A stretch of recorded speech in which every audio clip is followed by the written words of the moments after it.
పట్టణంలో జరిగిన డీసీసీ జిల్లా కార్యవర్గ సమావేశంలో నియోజకవర్గ ఇన్ఛార్జ్ శ్రీహరిరావు హాట్ కామెంట్స్ చేశారు. కాంగ్రెస్ తరపున ఎలాంటి సహాయ సహకారాలు అందడం లేదని ఆవేదన వ్యక్తం చేశారు.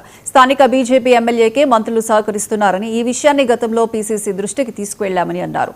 ఆదిలాబాద్ పార్లమెంట్ సెగ్మెంట్లో ఒక్క కార్పొరేషన్ పదవి ఇవ్వకపోవడం బాధాకరమని రాష్ట్ర అగ్ర నాయకత్వం ముందు వాపోయారు. పదవి కాలంలో నేను పనిచేయడం జరిగింది. నేను పనిచేసిన క్రమంలో ఆనాడు రేవంత్ రెడ్డి గారు పిసిసి అధ్యక్షులుగా నన్ను ఆగస్టులో నియమిస్తే వారు ఏమన్నారు, ఆ రోజు ఎన్నికలు దగ్గరలో ఉన్నాయి కాబట్టి జిల్లా కార్యవర్గం వేయడం కుదరదు, వద్దు ఆపండి అన్నాడు. ఆ తర్వాత మహేష్ అన్న మరి నూతన అధ్యక్షుడు వస్తున్నారని ఆపినారు.